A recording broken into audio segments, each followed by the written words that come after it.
Very good morning and welcome to this edition of Yes 101's Visual Radio. Bringing you the news, I am Hashni Patirna.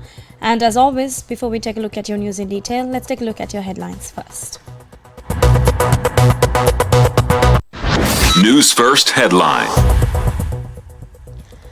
President AKD meets with Indian counterpart Droupadi Murmu.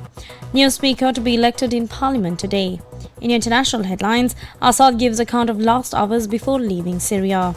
And in your sports, it's cricket. Rohit falls as Cummins strikes early on fourth day in Brisbane.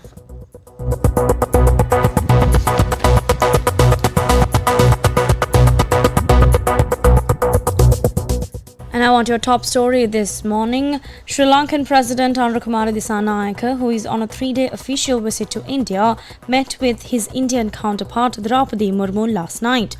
During the presidential meeting, numerous diplomats representing both countries were present. The discussions focused on strengthening the long-standing Indo-Sri Lanka relationship and regional security. Indian President Droupadi Murmu emphasized the importance of Sri Lanka in India's neighborhood-first policy and its vision for regional security and growth, known as Sagar. She assured that India will steadfastly support Sri Lanka's efforts for sustainable economic development. She added that the commitment of both countries to strengthen their bilateral ties was clearly demonstrated through the joint statement signed last night. Now, President Murmu expressed confidence that India's investment projects would aid Sri Lanka's economic recovery and stability. She also highlighted that this visit marks a fresh approach to advancing peaceful and prosperous relations between the two nations, with a focus on continued cooperation in maritime security.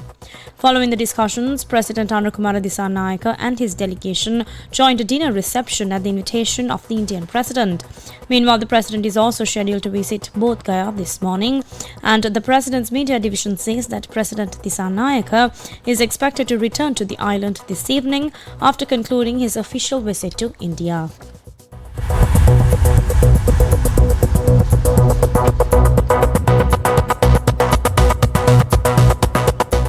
Now, in more local news, a new speaker is expected to be elected in parliament today to fill the vacancy left by the resignation of Ashoka Ranwala.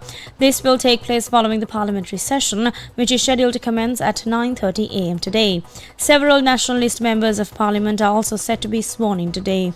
Among them are 3 members nominated by the Samagi Jana Balavegi's national list and 1 member nominated by the New Democratic Front's national list. After the swearing in, a new speaker will be elected. Parliamentary Secretary General Kushani Rohanadiro said that the National List MPs will take their oath before the Deputy Speaker.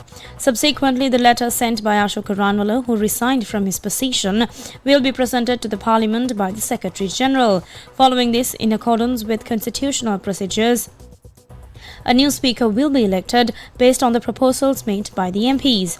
Secretary General of Parliament Kushani Rohanadiro added that a total of 4 MPs elected from the national list are expected to take their oath today.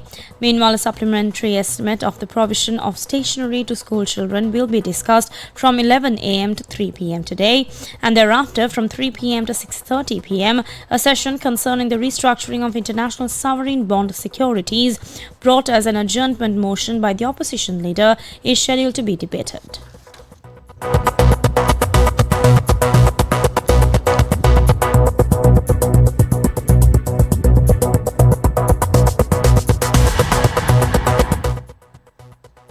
In more local news, 70,000 tourists have arrived in the country within the first 10 days of December.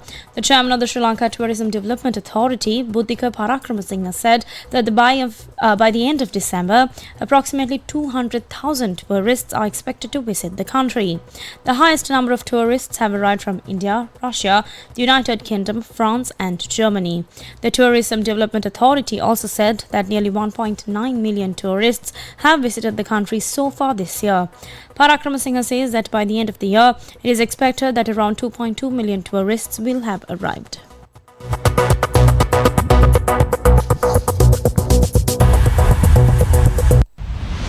International news. And now shifting your attention to the international arena, Syria's former president Bashar al-Assad says he never intended to flee to Russia in what is purported to be his first statement since the fall of Damascus 8 days ago. His written statement was published on the Syrian presidency's Telegram channel and dated 16th of December from Moscow, where he has been granted asylum. In it, he says that as the Syrian capital fell to rebels, he went to a Russian military base in Latakia province to oversee combat operations, only to see that Syrian troops had abandoned positions. In the statement, published both in Arabic and English, the former Syrian leader reportedly describes what happened on the 8th of December and how he apparently besieged at the Russian base. The statement adds that, quote-unquote, "At no point during these events did I consider stepping down or seek refuge, nor was such a proposal made by any individual or party." He was ousted after insurgent forces led by the Islamist rebel group swept through Syria in a lightning offensive, ending more than 50 years of iron-fisted rule by his family.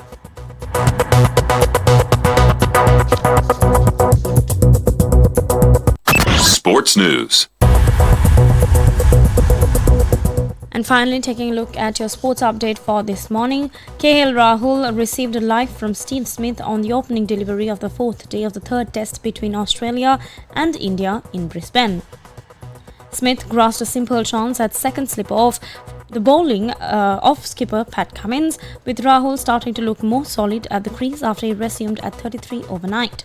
Australia are on the hunt for quick wickets when play resumed on the fourth day of the third test in Brisbane today.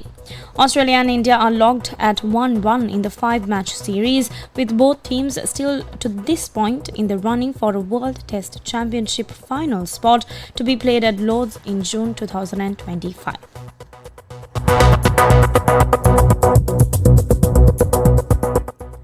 And with that, we wrap up this edition of Yes 101's Visual Radio. I'm Hashni Patirana. Thank you for watching and stay tuned for more of the very latest.